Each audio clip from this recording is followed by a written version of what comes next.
मेरे पति बहुत काले थे, लेकिन मुझे उनसे बहुत नफरत थी, इसीलिए मैं उनके बच्चे को जन्म नहीं देना चाहती थी। गर्भावस्था के 7वें महीने में मैंने जानबूझकर सीढ़ियों से गिरकर अपने पेट में पल रहे बच्चे को मारने की कोशिश की। तब मेरे पति मुझे अस्पताल ले गए। जब मुझे होश आया तो मैंने देखा कि मेरे पति मरे हुए बच्चे को हाथ में लेकर सबको मिठाई बांट रहे थे। जब वो मेरे पास आए तो उन्होंने मुझे एक ऐसी चीज दिखाई जिसे देखकर मेरे पैरों तले जमीन खिसक गई। जब मुझे होश आया तो मैं अस्पताल के बिस्तर पर लेटी हुई थी। एक नर्स दुख भरे स्वर में मुझसे कहने लगी, हम आपके बच्चे को बचा नहीं सके। ये सुनकर मेरे मन में एक क्षण के लिए ऐसा लगा जैसे मेरे शरीर में से किसी ने मेरी आत्मा को निकाल दिया हो। मैंने इधर उधर देखा तो सूरज मेरे पति को देखा। उन्होंने मरे हुए बच्चे को हाथ में लिया हुआ था और पूरे अस्पताल में मिठाई बांट रहे थे। मुझे होश में देखा वो मेरे पास दौड़कर आया और बोले, बधाई हो शिल्पा, तुमने बेटे को जन्म दिया है, लेकिन ये मर चुका है। कोई बात नहीं, मैं इसे कहीं नहीं जाने दूंगा। सूरज की बातें सुनकर मेरे दिल में दर्द होने लगा। उन्होंने मुझे बेटे का चेहरा दिखाया। वो बिल्कुल मेरी ही तरह दिखता था। गुलाबी और सफेद रंग, नकीली नाक, छोटे छोटे होंठ। उसे देखकर मैं जोर जोर से रोने लगी। सूरज भी रो रहे थे, लेकिन फिर भी उन्होंने मुझसे कहा, शिल्पा, रोने की कोई ज़रूरत नहीं, ये बच्चा मेरा है। ये हमारे घर आएगा और हमारे साथ ही रहेगा। मुझे नहीं पता था कि वो अपने शब्दों के इतने पक्के हैं और जो कह रहे हैं उसे कर दिखाएंगे। अगले दिन मुझे अस्पताल से छुट्टी मिल गई। जब मैं घर पहुंची तो देखा कि सूरज ने बच्चे के लिए एक कमरा तैयार किया हुआ था। सूरज ने मुझसे कहा, मैंने अपने बेटे का नाम रोहित रखा है। ये कमरा आज से रोहित का होगा और वो यहीं रहेगा। ये सुनकर मैं रोते हुए उसके चेहरे की तरफ देखी और कहा, ऐसा मत करो, हमारा बच्चा भगवान के पास चला गया है, उसका अंतिम संस्कार कर दो। सुनकर सूरज बहुत गुस्सा हो गया और नाराज होकर कहने लगा कि आज के बाद मैं तुम्हारे मुंह से ऐसा कुछ भी नहीं सुनूंगा। मेरा बेटा जिंदा है और यही मेरे साथ रहेगा। मुझे ऐसा लग रहा था जैसे सूरज का मानसिक संतुलन बिगड़ गया है, लेकिन मैं उन्हें कुछ बोल भी नहीं पाई। मेरे कहने से नाराज होकर वो उस कमरे में शिफ्ट हो गए जिससे उन्होंने बच्चे के लिए सजाया था। मेरे सामने सूरज कभी बच्चे के लिए फीटर तैयार करके ले आते तो कभी उसके डायपर बदलते। ये सब देखकर मेरे दिल में बहुत दर्द हो रहा था। मुझे बहुत गुस्सा आ रहा था और उसी गुस्से में मैंने उन्हें चिल्लाकर कहा, मेरे बच्चे की लाश के साथ और मत खेलो, उसे मुक्त कर दो। मेरी बात सुनकर सूरज ने मुझे थप्पड़ मार दिया और कहा, तुमसे कितनी बार कहा है कि मेरे बच्चे को लाश मत बोलो, चलो मैं तुम्हें कुछ दिखाता हूँ। सूरज ने जबरदस्ती मेरा हाथ पकड़कर मुझे उस कमरे में ले गया जहाँ मेरा रोहित सो रहा था। सूरज ने बच्चे के चेहरे पर से कपड़ा हटाया और जैसे ही नजर बच्चे के चेहरे पर पड़ी, मेरे मुंह से जोर से चीख निकल गई, क्योंकि मुझे वो दिन याद आ गया जब मैं अपनी मस्ती में घर के आईने के सामने खुश को देखकर नाचने की कोशिश कर रही थी और साथ ही वो गाना गुनगुना रही थी जो मैंने उस दिन पड़ोसी के घर से सुना था। मुझे पता ही नहीं चला कि कब माँ आ गई और मुझे चप्पल से पीटने लगी। माँ का निशाना बहुत पक्का था। ठीक मेरी पीठ पर चप्पल लगी और मैं दर्द से करा उठी। माँ मुझे गुस्से में देख रही थी और कहने लगी, आने दो तुम्हारे पापा को। माँ हमेशा पापा की धमकी देती थी, क्योंकि मुझे पापा से बहुत डर लगता था। पापा साधारण धार्मिक व्यक्ति थे जो हमारे इलाके के मंदिर के पुजारी थे। उन्होंने धर्म को अपनी जिंदगी के हर पहलू पर थोप रखा था और मुझे ये सब बहुत चिढ़ता था। जब बात बात पर रोक टोक मत करो, वो मत करो, ऐसे रहो वैसे रहो। मैं एक स्वतंत्र विचारों वाली लड़की थी। मेरा मानना था कि मेरे कर्मों का फल मुझे भुगतना है, तो मुझे अपने मन के मुताबिक जिंदगी जीने दी जानी चाहिए। लेकिन पापा तो हमारे घर के हिटलर थे। मैं और मेरे छोटे भाई बहन उनसे बहुत डरते थे। मुझे गाने सुनना, सीरियल देखना और रोमांटिक किताबें पढ़ना बहुत पसंद था, लेकिन हमारे घर में इन सब चीज़ों को बहुत बुरा माना जाता था। लेकिन मैं किसी की सुनने वालों में से नहीं थी। मैं अपनी सहेली से रोमांटिक किताब उधार लेकर अपने बैग में छिपाकर पढ़ रही थी। मैं अपने घर वालों से चुप कर कई सपने अपने मन में दबा कर रखती थी। मुझे पूरा यकीन था कि एक दिन उन रोमांटिक किताबों के हीरो की तरह कोई लड़का मुझे अपने साथ ले जाएगा और उसके बाद मेरी जिंदगी में सिर्फ खुशी खुशी होगी। मैं हर रोज पूजा के बाद जल्दी से जल्दी शादी होने की दुआ करती थी। मैं एक पुजारी की बेटी थी और भगवान पर मुझे पूरा विश्वास था। मुझे हमेशा लगता था कि भगवान मेरी इच्छा जरूर पूरी करेंगे। जब मेरे 16 सोमवार के व्रत शुरू हुए तभी मेरे लिए रिश्ता आया। माँ ने मुझे बताया कि पिताजी ने एक जानने वाले से अपनी बड़ी बेटी यानी मेरा रिश्ता मांगा है और पिताजी ने भी हामी भर दी है। अब 2-3 हफ्ते में तुम्हारा कन्यादान करके हम अपने कर्तव्य से मुक्त हो जाएंगे। माँ ने कहा, लड़का बहुत संस्कारी, अच्छे घराने का है, बहुत अमीर है, खुद का कारोबार है, गाँव में माता पिता और एक भाई है। शादी के बाद तुम दोनों शहर में अकेले रहोगे, इसीलिए घर में तुम्हारा ही राज होगा। माँ की बात सुनकर मैं सहमति में सिर हिलाने लगी। अब तो मेरी खुशी का ठिकाना नहीं था। भगवान से जो मांगा था वो मुझे मिल गया था। मैं इस बंधन से मुक्त होकर अपने पति के घर जाने वाली थी और ये सोचकर मुझे बहुत खुशी हो रही थी। लेकिन मुझे सवाल जरूर परेशान कर रहा था कि जब लड़का इतना अमीर है तो मुझे जैसी गरीब लड़की से शादी क्यों करना चाहता है। माँ ने कहा था कि मैं दिखने में बहुत सुंदर हूँ, इसीलिए उन्होंने फोटो देखते ही हाँ कर दी और देखने का कार्यक्रम किए बिना ही पिताजी ने शादी तय कर दी। पिताजी ने मुझे लड़के की तस्वीर भी नहीं दिखाई थी और उनके सामने बोलने की हिम्मत भी किसी में भी नहीं थी। खैर मैंने ये 2-3 हफ्ते दिन गिनकर बिताए। माँ मुझे हर पल ससुराल के तौर तरीके सिखा रही थी। एक दिन मैंने हाथ जोड़कर मुझसे कहा, शिल्पा मैं तुमसे विनती करती हूँ ससुराल में मेरा मान सम्मान रखना। ऐसा ना हो कि तुम्हारी वजह से मेरे दिए गए संस्कारों पर सवाल उठाए जाएं और मैं तुम्हारे पिता की आंखों में आंखें डालने लायक ना रहूं। मैं माँ को बहुत समझती और दिलासा देती कि मैं ऐसा कुछ भी नहीं करूंगी। आखिरकार शादी का दिन आ गया। पिता की आमदनी ज़्यादा नहीं थी, इसीलिए उन्होंने खर्चा ज़्यादा नहीं किया। साधारण तरीके से विदाई के बाद मैं अपने पति के घर आ गई। ये बहुत बड़ा आलीशान मकान था। मेरे मायके का घर तो इसमें 4-5 बार समा जाता। इसके बाद मुझे कमरे में बिठा दिया गया। कुछ देर तक मैं सिर झुकाए बैठी रही। फिर कमरे के देखने के लिए सिर उठाया। मैं जल्दी से अपनी चुंडी को सिर पर ले लिया और कमरे को देखा। मेरी आंखें बड़ी की बड़ी रह गईं, क्योंकि इतना सुंदर और सजा हुआ कमरा मैंने पहले कभी नहीं देखा था। तभी मुझे कमरे में बाहर से दस्तक की आवाज़ सुनाई दी। फिर मैंने अपने चेहरे पर चुंडी खींच ली। मेरे पति कमरे में आए और चलते चलते मेरे पास आकर बैठ गए। मैं हंस पड़ी। जब मेरे पति ने मेरी ओढ़नी ऊपर की तब मेरी नज़र नीचे ही थी। फिर उन्होंने मेरे सामने हीरे की अंगूठी रखी तो मुझे बड़ा झटका लगा। हीरे की अंगूठी देखकर नहीं, बल्कि उनके काले हाथ देखकर। मैंने तुरंत अपनी नज़र उनके उस चेहरे पर डाली जो मेरे सामने बैठे थे। तब मैंने देखा कि मेरे सामने एक बहुत उम्रदराज, बिल्कुल कोयले जैसा काला आदमी बैठा हंस रहा था।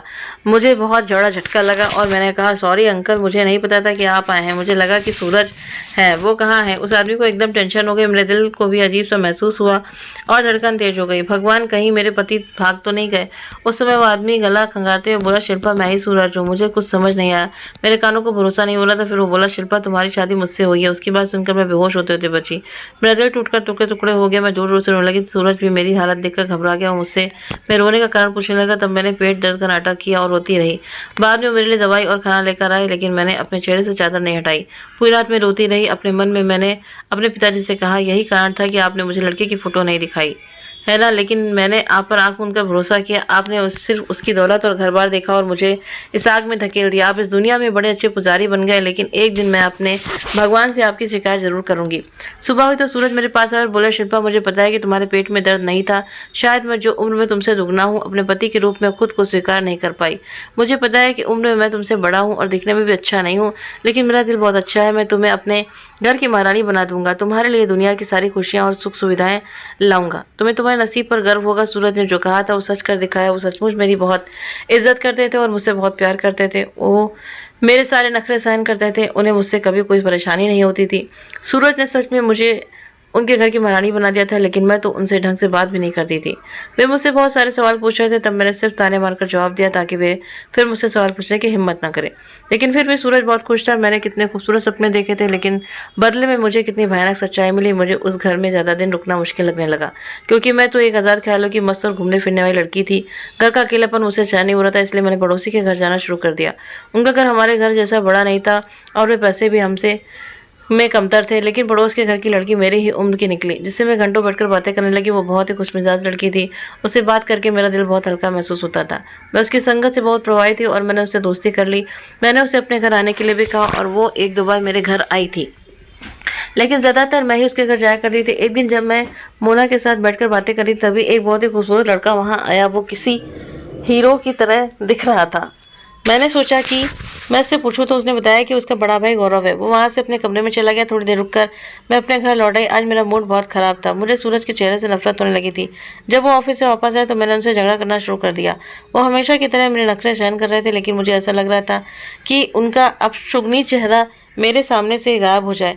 इस तरह गुस्सा और चिड़चिड़ापन करते करते मेरी तबीयत खराब हो गई थी। जब मैं रसोई में पानी पीने गई तो वहाँ बेहोश होकर गिर पड़ी। सूरज दौड़ते हुए मेरे पास आया और मुझे उठाकर डॉक्टर के पास ले गए। डॉक्टर ने बताया कि मैं प्रेग्नेंट हुई। सुनकर ऐसा लगा जैसे मेरे ऊपर पहाड़ टूट पड़ा हो। मैंने नफरत से झटका और मैंने मन में पक्का इरादा कर लिया कि मैं इस इंसान के बच्चे को बिल्कुल जन्म नहीं दूंगी। मैंने ये भी तय कर लिया कि मैं सूरज को तलाक दे दूंगी ताकि मैं उससे पूरी तरह छुटकारा पा सकूं और अपने पिता का बदला पूरा कर सकूं। घर वापस आने पर भी मेरा मूड बहुत खराब था। सूरज मुझसे विनती कर रहे थे कि मैं अपना मूड अच्छा रखूं, नहीं तो बच्चे की तबीयत पर बुरा असर पड़ेगा। अगले दिन सुबह मैं मोना के घर पहुंची और उसके गले लगकर बहुत रोने लगी। उसने वजह पूछी तो मैंने उसे नहीं बताया कि मैं प्रेग्नेंट हूँ। इसके बजाय मैंने उससे कहा कि सूरज मुझसे बहुत झगड़ते हैं और कल रात भी उन्होंने मुझे बहुत मारा। मेरी बातें सुनकर मोना को बहुत टेंशन हो गई। वो मुझे दिलासा दे रही तभी पता नहीं गौरव कहाँ से वहाँ आ गया। उसे भी ये बात सुनकर टेंशन हो गया। उसने पूछा कि तुम्हारा पति क्यों तुम्हें मारता है। गौरव की नज़र मुझ पर पड़ते ही वो तुरंत मुझसे बताना शुरू कर दिया कि सूरज का शुरू से ही ऐसा स्वभाव है, चिड़चिड़ा और गुस्सा है। छोटी छोटी बातों पर वो तुरंत गुस्सा हो जाता है।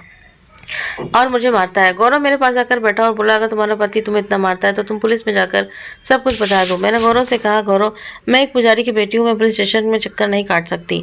तब गौरव ने तुरंत अपना नंबर मुझे दिया और कहा, अगर सूरज ने तुम्हें दोबारा मारा तो मुझे फ़ोन करके ज़रूर बताना, मैं सब संभाल लूँगा। मैं गौरव का नंबर लेकर वहाँ से चली गई। उस दिन मैं बहुत खुशी थी। शाम होते ही मैंने उसे फ़ोन किया और कहा, मैं तुम्हारा धन्यवाद करने के लिए फ़ोन कर रही हूँ, तुम बहुत अच्छे हो। मेरी बात सुनकर गौरव हंसा और बोला, अच्छी तो तुम भी हो, बहुत हो, इसलिए मैं तुम्हारी मदद करना चाहता हूँ। इसी तरह हम एक दूसरे से बातें करने लगे और बातों-बातों में 1 घंटा गुज़र गया। तब सूरज ऑफ़िस से आया तो मैंने तुरंत फ़ोन बंद कर दिया। अब मैं रोज़ बहाने बनाकर गौरव को फ़ोन करने लगी और वो भी मेरी बातों का अच्छा रिस्पॉन्स देता। वो कहता, मैं तुम्हारे फ़ोन का इंतज़ार करता हूँ। गौरव और मेरी दोस्ती अब बहुत गहरी हो गई थी। एक दिन उसने मुझे होटल में मिलने के लिए बुलाया। मैं बड़े उत्साह से तैयार होकर गई। वहाँ हमने साथ में खाना खाया। खाने के दौरान गौरव ने कहा, मुझे इस बात का दुःख है कि तुम्हारी जैसी सुंदर लड़की ने किसी अमीर बूढ़े से शादी की। तुम्हारी शादी मुझ जैसी लड़की से होनी चाहिए थी। गौरव की बात सुनकर मैं रोने लगी और कहा, मुझे भी यही लगता है कि मेरी शादी तुम जैसे लड़के से होनी चाहिए थी, लेकिन मेरे पिताजी ने मुझसे बिना पूछे मेरा रिश्ता सूरज से तय कर दिया। तब गौरव बोला, अगर मैं एक बात कहूँ तो क्या तुम्हें बुरा लगेगा? मैंने तुरंत कहा, नहीं, जो तुम कहना चाहते हो दिल से कहो। तब गौरव ने कहा, अगर तुम किसी भी तरह सूरज से तलाक ले लेती हो तो मैं तुमसे शादी कर लूँगा। गौरव की बात सुनकर मुझे ऐसा लगा जैसे मेरे पैर ज़मीन पर नहीं है। मैं बहुत खुश होकर घर चली गई। अब मैं पूरे दिन इस घर का बात का प्लान करती रही कि सूरज से तलाक कैसे लिया जाए। लेकिन जब से मैं गर्भवती होने का पता चला, मेरे दिमाग में उथल-पुथल मची हुई थी। मैं किसी भी कीमत पर सूरज के बच्चे को जन्म नहीं देना चाहती थी। मुझे लगता था कि ये बच्चा मेरे पाँव की बेड़ी बन जाएगा। जब से सूरज को मेरी गर्भावस्था की खबर मिली थी, वो मेरी बहुत देखभाल करने लगा था। वो मेरे लिए फल लाता और खुद काट कर मुझे खिलाता। उसकी ख्वाहिश थी कि हमारा बच्चा स्वस्थ और तंदुरुस्त हो, लेकिन फिर भी मैं उससे लगातार झगड़ती रहती थी। एक दिन गौरव ने मुझे फिर से होटल में बुलाया। वहाँ मैंने उसे रो-रो कर बुलाया कि मैं सूरज के बच्चे की माँ बनने वाली हूँ। मेरी बात सुनकर गौरव खाना छोड़कर चला गया। मैं उसे लगातार फ़ोन करती रही, लेकिन उसने मेरा फ़ोन नहीं उठाया। आखिरकार उसने फ़ोन उठाया और कहा, अब तुम मुझे क्यों फ़ोन कर रही हो? तुम मेरे साथ खेल खेल रही हो। मैंने कहा कि मैं सूरज के बच्चे को जन्म नहीं देना चाहती, मुझे तुम्हारे साथ यानी कि गौरव के साथ जीवन बिताना है। गौरव ने मेरी बात समझ ली थी और कहा, ठीक है, अगर तुम्हें सूरज से अलग होना है तो खाली हाथ तलाक क्यों लेना? पहले सूरज के साथ अपना रिश्ता सुधारो और बहाना बनाकर उसकी पूरी प्रॉपर्टी अपने नाम करवाओ, फिर तुम्हारे पास ना पैसे की कमी होगी और ना प्यार की। गौरव की बात सुनकर मुझे बहुत खुशी हुई और उसका प्लान बहुत पसंद आया। मैंने गौरव के प्लान के मुताबिक सूरज के साथ अपना रिश्ता ठीक करना शुरू कर दिया। अब मैंने सूरज से लड़ाई झगड़ा करना बंद कर दिया था। सूरज भी बहुत खुश हो गए थे। उन्हें लगा कि शायद मैं माँ बनने वाली हूँ, इसीलिए मेरा स्वभाव बदल गया। एक दिन मैंने सूरज से पूछा, आप मुझसे कितना प्यार करते हैं? इस पर वो हंसे और बोले, मैं तुमसे बहुत प्यार करता हूँ। तब मैंने कहा, मुझे आपके प्यार का सबूत चाहिए। सूरज ने पूछा, क्या सबूत? मैंने कहा, आप अपनी सारी प्रॉपर्टी मेरे नाम कर दीजिए, यही आपके प्यार का सबूत होगा। सूरज ने मेरी बात मान ली और अपनी सारी प्रॉपर्टी मेरे नाम कर दी। अब मैं बहुत खुश रहने लगी थी, लेकिन बच्चे की चिंता मुझे अब भी सता रही थी, क्योंकि मेरे डिलीवरी के दिन बहुत करीब थे। तब मैंने एक नाटक रचा। मैं जानबूझकर सीढ़ियों से बैठ के बल गिर गई। मेरी हालत बहुत ख़राब हो गई थी। मुझे हर जगह चोटें आई थी और मैं बेहोश हो गई थी। जब मुझे होश आया तो मैंने खुद को हॉस्पिटल के बिस्तर पर पाया। नर्स ने बहुत दुखी होकर कहा, हम आपके बच्चे को बचा नहीं सके। ये सुनकर एक पल के लिए मेरे दिल में बहुत गहरा दर्द हुआ, जैसे मेरी आत्मा मेरे शरीर से अलग हो गई हो। मैंने चारों ओर नज़र दौड़ाई तो मैंने सूरज को देखा। वो मरे हुए बच्चे को हाथ में लिए हुए थे और पूरे हॉस्टल में मिठाई बांट रहे थे। ये सब देखकर मैं बहुत डर गई थी। सूरज उस मरे हुए बच्चे को घर लेकर आए और उसे अपने पास रख लिया। उसके कपड़े बदलना, उसके लिए फीडर बनाना, उसकी डायपर बदलना, ये सब सूरज कर रहे थे। लेकिन मुझे उस बच्चे का चेहरा देखने की हिम्मत नहीं थी। मेरे बच्चे की मौत को 5 दिन हो चुके थे, मतलब सूरज 5 दिन से मरे हुए बच्चे को साथ लेकर घूम रहे थे। मुझे आश्चर्य हो रहा था कि अब तक बच्चे के शव को बदबू क्यों नहीं आ रही। ये सब देखकर मैं पागल हो रही थी। मैंने गौरव को फ़ोन किया और कहा कि मुझे तुम्हारे साथ रहना है, तुम्हारे साथ शादी करनी है। उस समय उसने कहा, ठीक है, तुम अपने सारे गहने और प्रॉपर्टी के कागज़ लेकर रेलवे स्टेशन आ जाओ। मैंने अपना सारा सामान पैक किया। मेरे पास ज़्यादातर हीरे के गहने थे। वो सब सामान मैंने अपने बैग में रखा और दोपहर 2 बजे रेलवे स्टेशन पहुंचे। गौरव नहीं, मेरा इंतज़ार कर रहा था। मुझे देखकर वो बहुत खुश हुआ। उसने आगे बढ़कर मेरे हाथ से बैग लिया और मुझे बेंच पर बैठाकर टिकट लेने चला गया। मैं स्टेशन पर बैठकर गौरव का इंतज़ार करने लगी, लेकिन वो वापस ही नहीं आया। अब मेरा सिर चकराने लगा। मैंने गौरव को फ़ोन किया, लेकिन उसका नंबर बंद आ रहा था। स्टेशन पर काफ़ी देर इंतज़ार करने के बाद मैं उठी और घर की ओर चल पड़ी। मैंने गौरव से घर के बाहर टैक्सी रुकवाई, लेकिन वहाँ गेट के बाहर एक बड़ा ताला लगा हुआ था। गौरव के घर के पास एक बूढ़े आदमी खड़े थे। मैंने उनसे पूछा, अंकल आप कौन हैं? यहाँ रहने वाले लोग कहाँ गए, आपको पता है? तब उन्होंने कहा, बेटा ये घर हमने खरीदा है। यहाँ के मालिक गौरव ने मुझे बताया कि उसकी लॉटरी लग गई है, इसीलिए उसने ये घर बेच दिया है और कहीं और रहने चला गया। उसकी बात सुनकर तो मेरे चारों ओर सब कुछ घूमने लगा। किसी तरह दीवार का सहारा लेकर मैं अपने घर पहुंची। वहाँ सूरज मौजूद था। गुस्से में मैंने सूरज से कहा, मेरे बच्चे के शव के साथ खेल मत खेलो, उसके अंतिम संस्कार कर दो। सूरज मेरे सामने आया और जोर से मेरे गाल पर थप्पड़ मारा और कहा, मैंने तुम्हें कितनी बार कहा मेरे बच्चे को शव मत कहो, चलो मैं तुम्हें कुछ दिखाता हूँ। उसने ज़बरदस्ती मेरा हाथ पकड़ा और उस कमरे में ले गया जहाँ मेरे बच्चे रोहित को सुलाया गया था। सूरज ने अचानक बच्चे के चेहरे पर रखा कपड़ा हटाया। मेरी नज़र जब बच्चे के चेहरे पर पड़ी तो मेरे मुँह से जोर की चीख निकली। वहाँ तो एक गुड़िया पड़ी थी और उस गुड़िया के चेहरे पर रोहित का फोटो चिपका हुआ था। मैं जोर-जोर से रोने लगी। तब सूरज ने कहा, मेरे बच्चे का खून करते वक्त तुम्हें ज़रा भी दुःख नहीं हुआ? तुम कैसी माँ हो, एक गैर आदमी के लिए मेरे बच्चे को मार दिया। मुझे बताओ ये सब क्यों किया? जिसके लिए तुमने सब किया वही तुम्हें रेलवे स्टेशन में छोड़कर भाग गया। मुझे बहुत बड़ा झटका लगा था। इसका मतलब सूरज को सब कुछ पता था। मैं सूरज के पैरों पर गिर पड़ी और जोर-जोर से रोने लगी थी।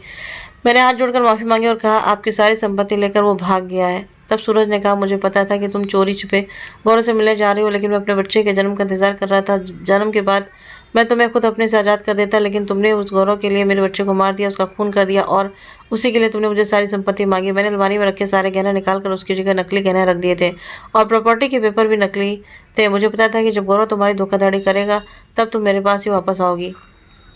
मैं हैरान होकर सूरज को देखने लगी और पूछा, इसका मतलब आपने मुझे माफ़ कर दिया है? तब वो हंसते हुए बोले, तुम मेरे पास रहोगी, सुबह शाम मेरा चेहरा देखोगी, क्या ये किसी सज़ा से कम है? मैं तो खुद तुम्हें बच्चे के जन्म की तलाक देने वाला था, लेकिन तुमने मेरे बच्चे का खून किया है। अब तुम हमेशा यही रहोगी, लेकिन मैं तुम्हें अपनी पत्नी का दर्जा नहीं दूंगा, तुम्हें कोई पत्नी के रूप में स्वीकार नहीं करूंगा। हमारे बीच पति पत्नी का कोई रिश्ता नहीं रहेगा, लेकिन तुम इस घर में एक आश्रित की तरह हमेशा रहोगी। शिल्पा, मैं तुम्हें उम्र कैद की सज़ा सुनाता हूँ। इतना कहकर सूरज वहाँ से चले गए और मैं घुटनों के बल बैठकर जोरों से रोने लगी। पसंदीदा इंसान के साथ रहना भी एक सज़ा हो सकती है और यही सज़ा सूरज ने मुझे दी थी, लेकिन सच्चाई ये थी कि अब मेरे दिल में उसके लिए प्यार पैदा होने लगा था। मुझे अब वो पसंद आने लगे थे, उनका स्वभाव अच्छा लगने लगा था, लेकिन उन्होंने मुझे पत्नी के रूप में ठुकरा दिया था। उन्होंने मुझे बहुत बड़ी सज़ा दी और मेरे जैसी महिला इसी सज़ा के लायक थी। तो दोस्तों, आपको क्या लगता है कि सूरज मुझे माफ़ करके दोबारा पत्नी के रूप में स्वीकार करना उसको चाहिए था या नहीं? या जो सज़ा उन्होंने मुझे दी तो सही है कि गलत? मुझे कमेंट करके ज़रूर बताएं। अगर आपको कहानी अच्छी लगी हो तो प्लीज़ वीडियो को लाइक करें, शेयर करें और हमारे चैनल को सब्सक्राइब करना ना भूलें।